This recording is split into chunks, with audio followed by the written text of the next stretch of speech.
Alrighty. Hello, everybody, and welcome back to episode 2 of the Ghastly Ghostbirds channel. This is Postmortem Nightshade, and joining me is... Slothro, how's it going? Hey. So, last week was so much fun. How do you feel it went? I thought it went pretty good. I really enjoyed getting to review that movie. I thought it was a lot of fun. Yeah, me too. I think it was a good way to kick off the channel, a good way to incorporate the holiday season. So, let's tell them what movie we're doing tonight. Do you want to do the honors? Sure thing. I even got a little bit of a synopsis for it. So, the movie we're going to be reviewing today is called Violet Night. Essentially, to give you guys a brief rundown of what this movie is about, on Christmas Eve, a wealthy family is taken hostage in their mansion by a group of mercenaries looking to steal around 300 million stored in their vault. The real Santa Claus, played by David Harper, however, is worn out and disillusioned with modern Christmas and happens to be nearby delivering gifts at the time. When Santa gets caught in the middle of the home invasion, he reluctantly becomes the family's only hope of survival. And then what ends up following is a wild mix of brutal fight scenes, dark humor, and surprisingly heartfelt moments as Santa taps into his century-old warrior's past to save a young girl and remind himself of why Christmas matters in the first place. So, Nice. Yeah, so basically, this is a take on your normal kind of jolly, holly Christmas Day movies, but it's more along, think the lines of Die Hard, an action movie. It does have heavy Christmas themes, but there's definitely a lot more violence and gore as it is rated R. So this is definitely not the family-friendly kind of Christmas movie, but still a fun one nonetheless. yes, definitely so. It is not, it's kind of like Home Alone, but rated R version. So if you were to make it a lot more extreme, a lot more blood and kind of, guts going everywhere, that's definitely, this movie will be up your alley. Yeah, I definitely agree. All right, well, shall we just start at the beginning of the movie? Yeah, sure. Do you want to start us off with that part? Yeah, so basically the movie starts, we're kind of following David Harbour is playing Santa in this movie. We kind of open on a bar, and the first note that I have here is even Santa is depressed by the state of the world. So what am I supposed to do? If Santa can't be upbeat and positive about the future, like what in the heck hope do I have? So very much a depressing opener, gives you a good insight into just how the Santa character is going to have to grow in this movie. Yeah, very much so. You see him. It kind of honestly reminded me of like edits and memes I've seen of Ryan Gosling when he's kind of depressed or playing that depressed kind of character. It definitely gave me those vibes and also honestly, like some scenes I've seen of Wolverine as well. It kind of gave me very similar vibes. Um, Yes. but Yeah. as you kind of see him kind of go through it, it kind of you kind of get like his perspective, like you were saying, on his whole perspective of like modern Christmas. And of course, the other people in the bar, like the bartender and the other Santa, kind of aren't fully aware that he actually is the Santa, of course, and that kind of a recurring theme until the end of the movie here. So, Yeah. Yeah, and he's had a lot to drink. He definitely is surrounded by people who aren't quite as disillusioned with the holiday. But when he leaves the bar and goes up to the roof to fly with his reindeer, that throw up where he throws up on the bartender when she comes up to like make sure he's not gonna, jump off the building. That was so nasty. Like the way they animated the throw up is like hot and steamy and just disgusting. yeah, it definitely looks like probably what it would look like if it's like, like 10 degrees outside with snow. Oh, And so it's like this, it's like the standard, like, someone's like, oh, look, Santa's in the sky. But instead they're like, nah, we're going to just end the scene with Santa, depressed and throwing up all over the bartender, which I felt so bad for. I was like, can you imagine just sitting there and all of a sudden just getting drenched in a shower of vomit is so bad. it's so disgusting. Oh, and we are only about 2 minutes into the movie at this point, maybe 5 minutes. So here is your big flashing lights, and we are saying spoiler warning for this movie. If you have not seen it Spoiler! and you want something fun and exciting for the holiday season, definitely give it a watch. But yes, spoiler alert.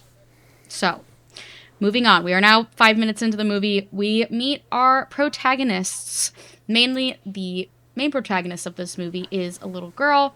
She's a young kid, and then her two parents are taking her up to their dad's family's place for Christmas. And then so they're driving up there, and we find out that her dad's family is very, very wealthy.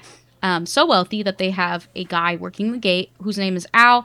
And oh my gosh, can I just say, poor Al working the gate on Christmas Eve. Literally, rich people are the worst. You've got to be freaking kidding me. Yeah, I felt so bad for Al. He was just chilling, like working overtime, just trying to make his payments.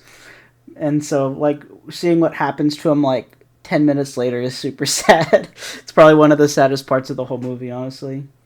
Right? And he's like one of the nicest guys. Just like, yeah, Al gets treated terribly in this movie. Justice for Al, let me just say. Also, they go inside and then, they're meeting the family. We're kind of getting introduction to his family, the characters, and they're rich folk, rich family trope in a movie. So they all freaking suck. And the aunt actually comments on the mom gaining weight, which is just a crazy out of pocket, already sets the tone of like, you're not supposed to really like this character that much. Oh yeah, no. The mom and the other sibling, and her, I think it is, I don't even know if they were husband and wife or boyfriend or girlfriend, but she had a son, which it isn't implied if it's from this person or not, but they're all very self-absorbed in their own kind of little world, and they're kind of looking at things in a very like two-dimensional way. And so I guess as that part of like the family dynamics progress throughout the movie, it's very much it kind of is a very progressive and similar thing throughout. But yeah, the kid especially, I thought he was very cringy. He's kind of a on the nose modern day kid. The other guy, I didn't even realize like until like halfway through you realize he's an actor, and so he's very much kind of a crazy guy. And then I guess the sister of the parents of the main characters, she's very alcoholic, which is kind of tried to be implied throughout the whole movie. Like, I think she always has a drink in her hand throughout, like, the entire movie. Oh yeah, I think that's heavily. I think that's supposed to be one of the main issues with like. I think she just gets meaner to the characters around her the more she drinks, and I do think that the actor that you mentioned, I think that he's just a boyfriend. I think that the son is from a different relationship of the alcoholic aunt, and the same aunt that always has a drink in her hand. I mean, we find out later that the lady serving drinks is part of the heist team that they're trying to, pull off this big heist to get all this money. But she tells the lady to smile when she's working on Christmas. So again, absolutely unhinged behavior from the rich people. I mean, they really are pounding down on the, stacking up the woes of the problems the rich people are they're not great characters.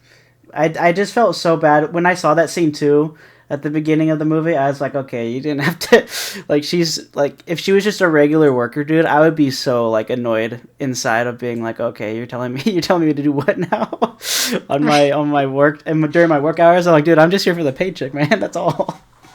Dude, literally, like service workers are that's one of the most difficult professions. Working with the public or with people is just man. And this family, this seems like the worst way to spend Christmas is with this family because the grandma is terrible. They're all just literally awful people. They're awful to people around them. The kid that you were talking about, the aunt's kid with like he's like that stereotypical. He's trying to be an influencer, but he's like the douchey. Like I'm like, bruh, the worst. Yeah, like when he like flung like his necklace stuff, I was like, this is the most cringy scene in the whole movie, and I think it remained for me personally like one of the cringiest scenes in the whole movie, hands down. Oh yeah. Yeah, I wonder how the influencer trope will age. I think it'll just get more cringy the further we go in the timeline. Oh yeah, and then people in the future will be like, was that what they were like? And I'm like, no, that was only some people. Yeah, don't let me in with those guys. So we got But Santa Claus. We're following him around, delivering presents. Also, bro, ew. Freaking ew. Eating with gloves on and getting them dipped in the milk with the cookies is just nasty. Those gloves are so gross. Oh yeah, the gloves are gross. He's like pissing over the over the edge of his sleigh as he's going. He's like just drinking like anybody's alcohol. I think the best part of that whole little like the whole scene you see is when he sees the little girl like sleeping in the crib with like the dad passed out, and he like feels a little bit of like compassion.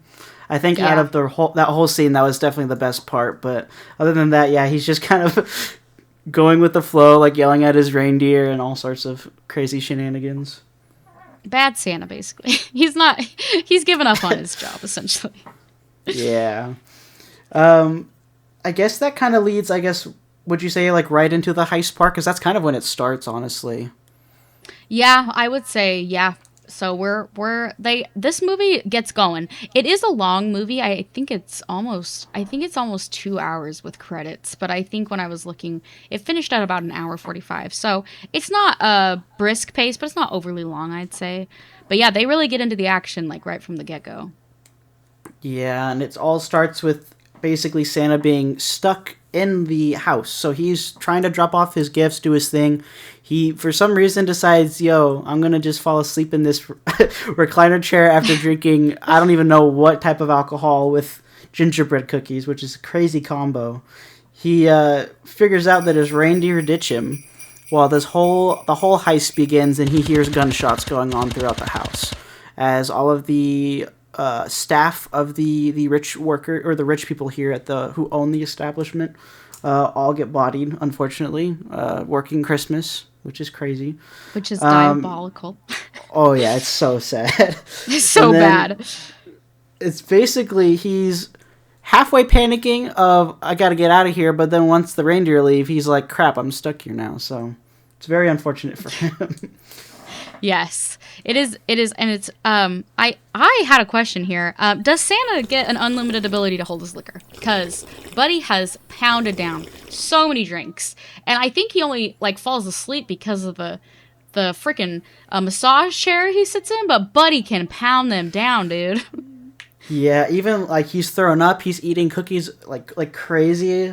It's gotta be like some sort of magical insane metabolism. Because I'm like, homie should Right. be plastered and not be giving gifts out right now. He's the Flash. His metabolism just is too fast for the drinks. Probably, yeah. And then And that's then, when the poor cake guy dies, dude. It's so Oh, sad. I know. Al gets completely taken out.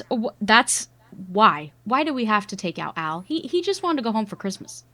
He was actually doing his job too. He's about to be like, "Oh, there's someone here. You shouldn't be on a private road. I'm gonna call like the authorities." And then like the guy's like, "Okay, nah." And then he like bodies my boy. I'm like, no. I was so sad at that part. And like the freaking there's the guy where he the one of like the second in command goes into the security room to take out the security guard.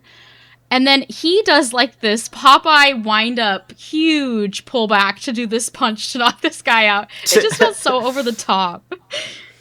I know, and he's like Boxing Day, and I'm like, what kind of gimmick is this? And then he just like what you said. It kind of reminds me of that one meme where you have oh my gosh, Nicolas Cage, where he's like stretching his arm dramatically into the air before slapping down. It was kind of like that energy of just like this guy's like Boxing Day, fist back, wha-bang, and the guy's passed out. Right. Yeah. And also just one other thing that I thought to mention was the little girl that they got to play Trudy, which is the main protagonist of the story. We really focus on her relationship with Santa Claus through this whole ordeal. And she's really the heart. I think that's one of the big reasons this movie works at all, because the script isn't anything special to write home about, but she's such a sweet kid, and she really sells that sweet childhood innocence, believing in Santa, very, very compassionate. So yeah, I think they picked a great actress for that. Oh yeah, and she definitely sold that she was like just trying her best, like even with like the situation she's in being a kid, and her parents not being together at that time. And her one wish, it kind of reminded me of like the scene in Lilo and Stitch, where it's just like she wants her family to be happy. That's like her one gift, her one wish. And it came true, but in the craziest way possible, in the most Home Alone way possible. And kind of on the topic of Home Alone, the main guy for this heist is basically a carbon copy in a way, but like a younger version of that main bad guy in Home Alone, like the first Home Alone. It is crazy how Yes. similar they are. Yes, they are. And they have the same. So, like, he says, you can call me Mr. Scrooge. He's very committed to these, like, Christmas themed code names. Very cheesy. And I think that the only reason the villain of this movie isn't too goofy to take seriously is because of the actor John Leguizamo. I apologize if I mispronounced that, but he fully commits to this role, and it is such a fun watch. He takes himself just serious enough to like believe he's a threat, but man, he sells the cheesy lines. Oh yeah, definitely. And he's like fully committed throughout the whole movie. Even like the very last scene you see him, he is full on like Christmas is like it's ruined my life. That's why you can call me Mr. Scrooge kind of energy. Oh yeah. And Santa in this first fight, after this heist has started, he takes some hits to the kidney, and with how much he drinks, dude, the kidney hits must have really those must have hurt. Those must have hurt. Let me tell you. Oh yeah, like I'm surprised he didn't like pee himself from how much liquid he probably had in his body, and he's like getting thrown all over that guy. He like throws him out the window eventually. He gets impaled by like the ground, and then that's kind of when Santa's like, "Oh crap, I'm in a deep bit of trouble here." And then Oh I yeah. think that's when they start actually catching on that there could be someone else here that's possibly trying to help the family. But his first initial response was he was just trying to get out of there. But once he kind of recognized that there was someone there who needed him, that's when he kind of had that heart of, I should really help out this person. And so he kind of turns around, and then that's when he kind of starts to go full on warrior mode. Yes, and after that first fight scene where the goon gets impaled, it's on some kind of like icicle Christmas decoration. He's like eating cookies as he's walking away, and I'm like, that's stress eating. It's a little too relatable, if you know what I mean. Yeah, he's like, how do I cope with this? I don't know how. I'm going to just eat this gingerbread and be on my way. Right. But also, like, so like you said, the heist people are figuring out they're catching on to something is suspicious. They see that their comrade has been impaled on an icicle, and the one goon, she's like, maybe he fell out of a window. And I'm like, that's a very optimistic outlook on like this whole situation where she's like, it could have just been an accident. And I was like, yeah, it could have. It's like you go up to that room that he fell out of, and yeah, the accident was driven all like it moved all the furniture away and the tree and the lights, and also the lights are outside. That's a very physical accident to happen, you know? Right. And I did really like the soundtrack that they put behind the fight scenes. I thought it was fun. It was campy but enjoyable and like on theme, and it wasn't your like overly used traditional Christmas songs. So that was also a fun little detail. Yeah, I agree with that. I think the soundtrack overall, the visual effects too. There was actually kind of leading into the second fight he has in the I think it's the basement. The I actually noticed, I guess from a editing perspective, I don't know if you saw it, when the face at the very end of the fight when it catches fire. From watching and learning about editing, it was very similar to other edits I've seen of like something catching on fire. So they didn't actually he didn't like burn, like they didn't burn like a prop there. They just used a bunch of visual fire effects on the head eventually, and then kind of swapped his head out after the fire was over. Oh, So interesting. I thought that was very interesting when I was watching. Yeah, no, I am really bad at being able to pick up on visual effects. There's this great channel on YouTube. I'm sure a lot of people have heard of them, Corridor Crew.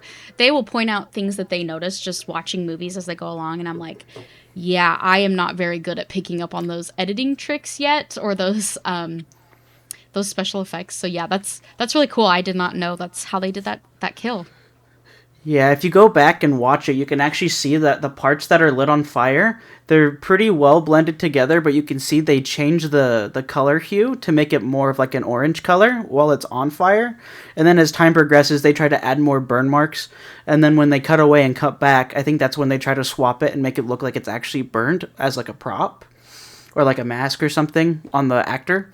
But yeah, it was very, very well done for the budget in the movie that was made here. And I was like, dang, okay, pretty cool. Yeah, that's super awesome.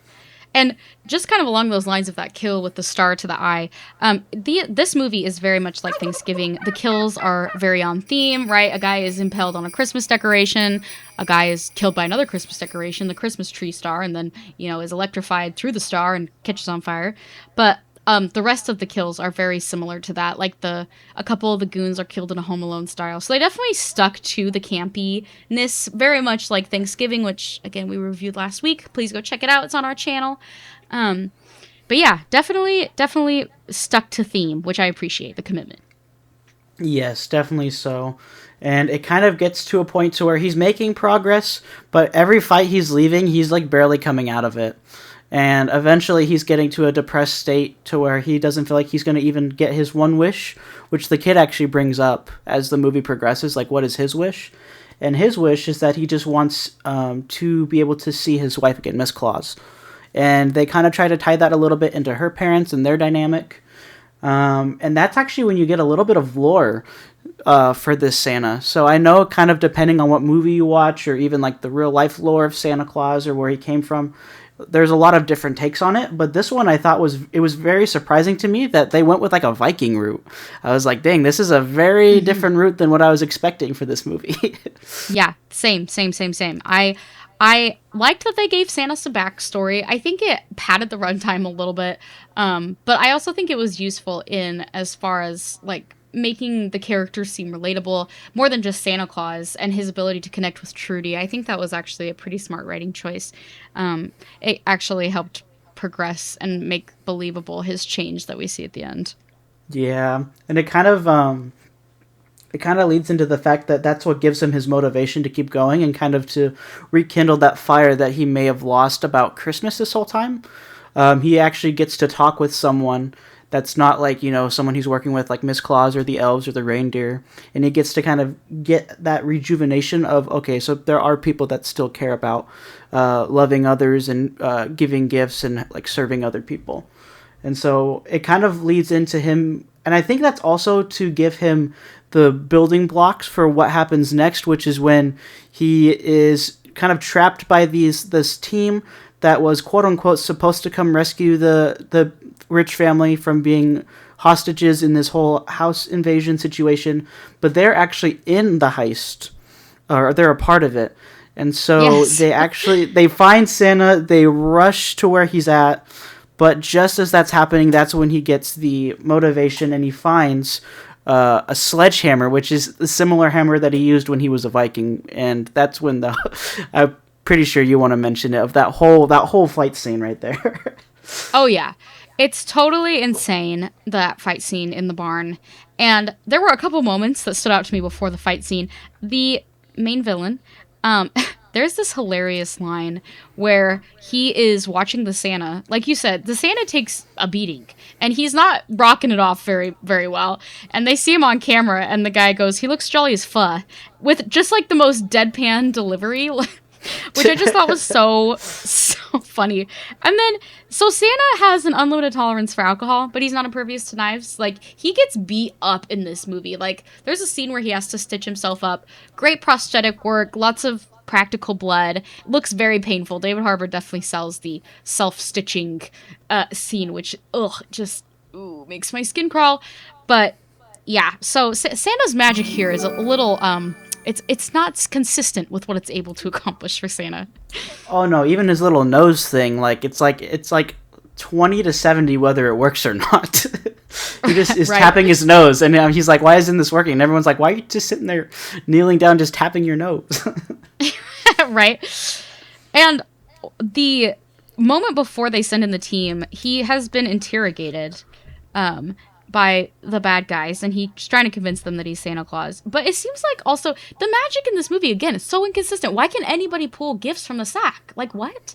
Yeah, it's just a portal. Like, he uses it as like a weapon to where like multiple people will try to stab him with something, and it'll just go right through. Like, it's like a portal from like the Portal games. And I'm just like, whoa. I'm like, did not know Santa had this magical sack. He should be using this as a weapon more often if he gets into these situations. Right? I'm like, that's a nifty little weapon. And the villain, has like this crazy backstory, like you mentioned earlier, and it kind of reminded me of that girl in Gremlins, where her dad is like trying to come down the chimney, and he gets stuck and like suffocates to death, and that's why she hates Christmas. This guy had the same kind of thing, where like everybody blamed him as a kid for his granddad, I believe it was, falling down the stairs. Like these messed up background, like these characters' backgrounds with Christmas is just so messed up.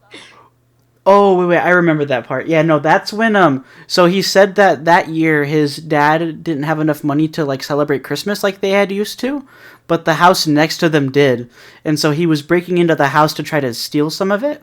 And then the grandpa at that house noticed him, fell back in panic because they both scared each other, and then that grandpa passed away. So it wasn't Okay. his own family, it was the family of one of the people that were next to him, and then that's what they blamed him for because he had broke in and was trying to take stuff. So they blamed Okay. him for that. That makes so much more sense. I'm so glad that you caught that because I was so confused. I was like, "Wait, what? Are you serious?" Okay, that makes a lot more sense.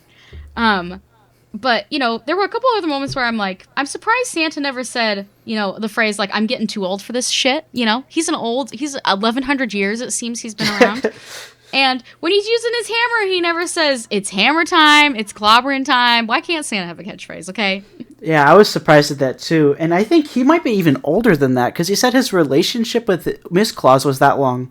But if he's from like Viking era, who knows how old that guy is? Oh, right. I know. There's a lot of time between, the Santa that starts this whole thing and the Santa we meet.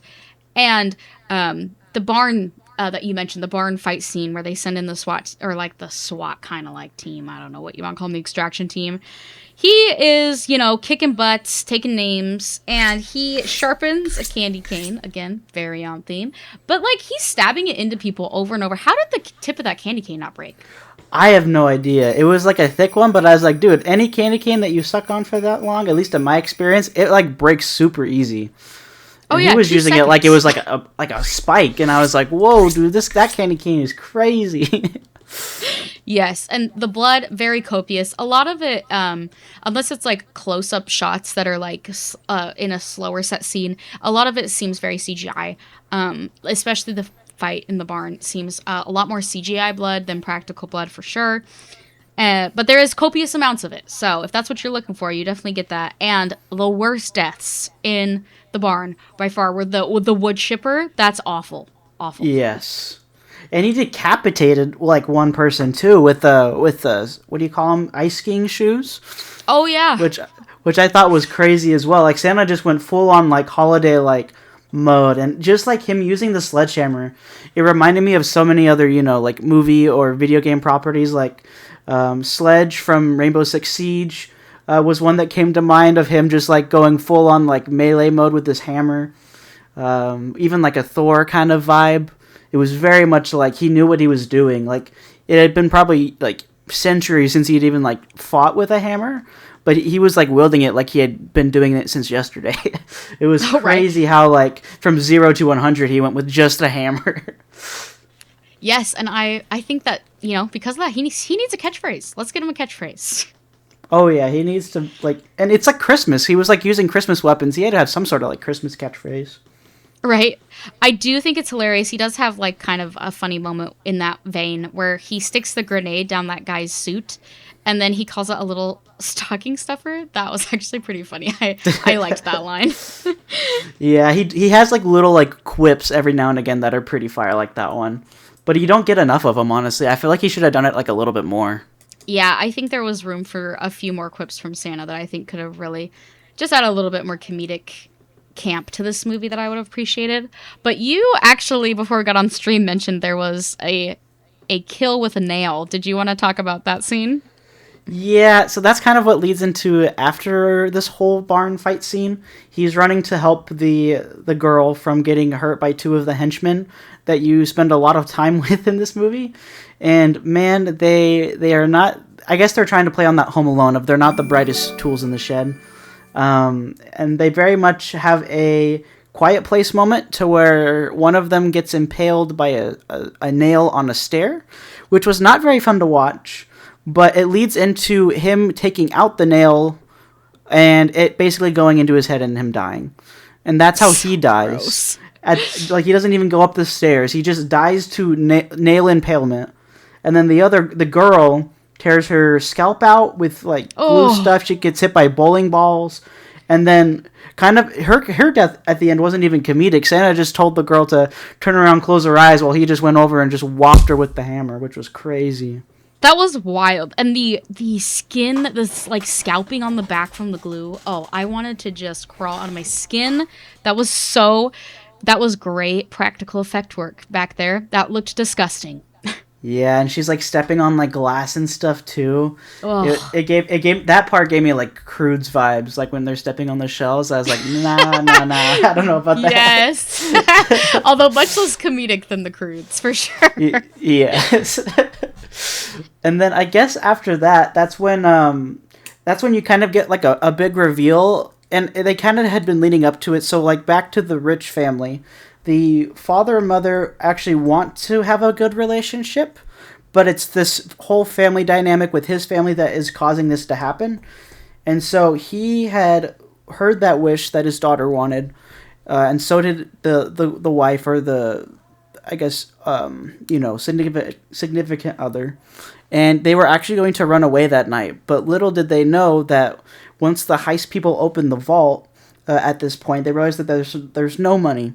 And that was because the son was going to take all the money that the mom had and just run away with him and his daughter and wife with it. Which was a Yes. very crazy reveal that was not hinted to at all. So Trudy's dad was gonna steal from Trudy's grandma. So he was just basically gonna, and it was $300 million, I think was the amount. And they're very upset. Obviously, the heist robbers are upset that they don't have the money. And so, push comes to shove. He's like, okay, I'll show you where the money is. And as he's taking these goons out to get the cash where he's hidden it, his mom, Trudy's grandma, is basically telling him that she's so proud of him for stealing. And I was like, this family has a lot of issues. This is how you pass on the lineage of this family. And I'm like, no, this is a very bad way to pass on a family. This is a bad family lineage in general. You got to change this. Right? Yeah, I think the grandma's got her priorities a little mixed up here. And in this last, so we're getting into the end now, third act for sure. We're trying to stop the goons. We've taken out a lot of them. We learn that the mom is very talented with a gun. But of course, they're in the heat of battle, and she of course runs out of bullets right as she's about to take out the last goon. So that is a classic trope. Yeah. They're on the snowmobiles, and Santa doesn't have a snowmobile, so what does he do? He sleds after the goons, and then he takes one out with a sled, which was iconic. I know, he like ran so fast in like a direction that he caught up to him while they were doing their thing, and then that's when he decides to slide and take him out, which is crazy. And then he just starts taking each one of the bikes out, kind of like an Endor style from Star Wars, until he finally has the big duel with the quote unquote Home Alone villain lead boss guy, and they have a big duel with explosions and fire. And it gets why pretty did crazy. he fall for that? Like when the guy is like, "Hey, come get me, Santa." I'm like, why did Santa fall for that? He was clearly trying to get him to come over there. Yeah, I don't know why, because I'm like, your goal was to get, who was it that they took? They took someone. Was it the girl? The grandma. They took the grandma. Oh yeah, the grandma. So he should be more focused on trying to get the grandma, not so just falling for the basic bait. But of course he does, and then that's when, he runs straight into a stump and goes flying into this random building in the middle of nowhere for some reason. The random house in the middle of woods. That still has pretty sturdy, walls, and then there's just a fireplace outside for no reason, just left there. I don't know what convenient fireplace for sure. Very much so. It needed to be there for the magic to happen. Yes, and so they're in the middle of a duel, and the villain, the main bad guy, says Christmas dies tonight. Which, I don't know if any of you out there have seen the new remake Halloween franchise, but one of the big memeable moments from Halloween Kills is Evil dies tonight. So, kind of curious. fact check me in the comments. Did the same writers work on Violent Night that worked on Halloween Kills? Just a thought. But yes, Christmas dies tonight, people. And so why can the villain kick the 1100-year-old Viking Santa's butt? That was never explained. Yeah, I don't know. I feel like the Santa has done a lot more than this random guy. I think the only advantage that you can see are that he has like spiked shoes. Like that's the only thing that should give him any sort of like edge, and that's just stability. Like it's just I don't know. And then it kind of leads into Santa eventually being almost defeated, but then probably one of the most gruesome or one of the most gruesome deaths in this whole movie happens where he drags the quote-unquote Home Alone villain boss up through the chimney with him. And I didn't even know, they didn't like hint that was possible in any way. So when that actually did happen, I was like, oh, so only he can go up the chimney, but anything else with him will just can't fit and will just explode or try to fit through. So. Yes. Yeah, and so he pops out the top of the chimney, big blood rain explosion, and he's holding just like the torso of this guy, what's left of him. And I will say that also looked very practical, very well done, lots of practical blood. A good solid dummy. He throws it down on the ground, and it's Kasplooey, dude. That villain is out for the count. He ain't coming back.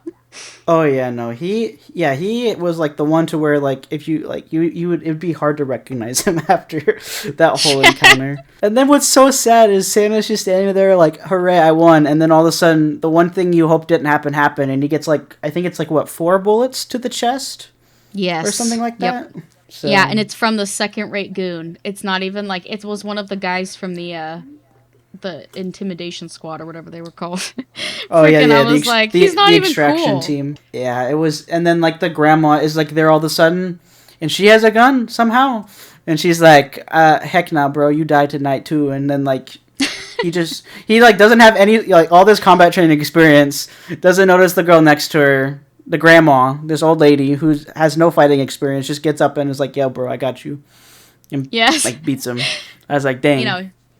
It would have been iconic if she would have brought the gun to his head and said, "Evil dies tonight." Really would have just brought this whole thing full circle, Oh yeah, and then Michael Myers shows up and everyone's like, "What?" we got a little bit of a cross universe happening. But I did have a thought though. One quick thought. When I watched this fight scene, as a thought came to mind of like, okay, so we have this Santa. What happened if this Santa fought the Santa from Rise of the Guardians? So we got hammer versus dual swords. Yes, I would pay money for that. What would happen? Because one Santa is pretty funny, and the other one is very much realistic, depressed Santa. I'm like, which Santa would win? Because they're both pretty similar. Yes, both tall, both buff. Let us know in the comments. The Santa from Rise of the Guardians versus Santa from Violent Night. You let us know who would win. Yes, very much so. So it's sad moment, right? We're winding the movie down. Santa says he's cold, and the dad, for some reason, says, you know what? I need to redeem myself in the eyes of the audience, so I'm going to burn some cash to kind of keep a fire going, to keep him warm. Yeah, he burns like, I think, what did she say? Like $500,000 worth of cash just to try to because he thought it was like some magic juice with like from like heat would help. But then it was just the power of belief, like in other movies, that kind of helps Santa have that magic juice that revives him back to his original self. But now we all know, if Santa's dying in front of you, he can be saved like Tinkerbell and Peter Pan. I do believe in fairies. I do. Very much so. And honestly, another thought I had about this overall, before we get to the ending, was the whole sucking up from like the kids for money. It reminded me a lot of the Knives Out movie. It had very similar vibes of they were like literally the boyfriend's gift to his mom was asking the mom for cash. I'm like, that is not a gift. That is you're a business proposal. I'm like, that is not. Yeah, that is it's not like, hey, anything. Grandma, can you fund my movie? Yeah, I'm like, that should not be a Christmas gift. That's a request that can be made anytime but Christmas. Literally. And my last note that I had here was, Santa said earlier in the movie that, adults have a hard time believing things. But holy moly, these adults have seen so much, and they just seem so unimpressed as Santa flies away into the night with his reindeer. Oh yeah, like he just magically revives after getting shot in the chest 4 times. Like he survived a whole heist group of people. Like, just the fact that he went John Wick in that barn and Yeah. came out alive. I'm like, bro, like, what the crap? Like, they're not even scared of him by the end. I'm like, dude, I'd be scared of this guy myself. I'm like, he just took out like 40 people, 30 people. I was like, holy moly. Right? And like, you know, the Santa Claus you've heard about your whole life is real and they just seem unfazed by that fact. Yeah, they tried to lean into like the not belief, but then the instant they were like, nah, we chilling. I know you're real. And I'm like, okay, so now you know that Santa is a Viking wielding strong guy, you know, that flies around. Well, I gave this movie between a 2.5 and a 3. The story wasn't anything super special, but it was campy. It knew what it was. It leaned into it. It had Christmas themed kills. It was bloody. I didn't hate my time watching it, so I would give it a 2.75, I think. But what would you rate it, Slothro? I would honestly give it somewhat similar, probably like a 2.7 or a 3. For me, if I had to choose between, let's say, like, because this is kind of like a modern Christmas movie, if I chose between Red 1 or this one, I probably would rewatch this one more than I would rewatch Red 1, just because this one I feel like was a lot more well balanced throughout the story. You kind of get, there's like messaging in it, there's like an overall theme, and it feels very well laid out for what it is. So I would definitely give it like a 2.7 or a 3 out of 5. Yeah, I definitely agree. I would pick this over Red One any day. I felt like it was more creative. It had a lot more heart to it than Red One. So yes, I definitely agree on that fact. But before we close up, are there any final thoughts you had about Violent Night? I guess overall, like the positives of it was very characteristic. It knew what it was going for. It didn't try to necessarily overstay its welcome, which I thought was a good thing. The only downsides to it is that if you're very queasy when it comes to like a lot of blood, if that's not your thing, this movie may not be the best option for you. But if you're into like funny, gaggy dynamics, quirky Santa Claus, and just a whole bunch of like goofy action, then this definitely like movie overall. I could recommend this, especially during the holidays. So Yeah, I concur. I couldn't have said it better myself. Definitely a recommend for the holidays. I watched this one last year. Couldn't hardly remember anything that happened, but it was fun to rewatch this year. So definitely a rewatchable movie. Just very, like you said, John Wick Santa Claus. But yeah, everybody, that has been Violent Night. So we are going into the holiday season. So leading up to that Christmassy time or whatever other holiday you celebrate, then look forward to some more holiday themed videos. But you can find me on Instagram, TikTok, and YouTube at Postmortem Nightshade. And Slothro, where can they find you? you guys can find me on YouTube and Instagram as well. I also do Twitch, but I mainly do YouTube. So if you want to see more of my stuff, just head over to YouTube. Awesome. Alrighty, well, tune in next week. Please don't forget, like, subscribe, comment, let us know your thoughts down below, and we can't wait to see y'all very soon. Bye! Bye!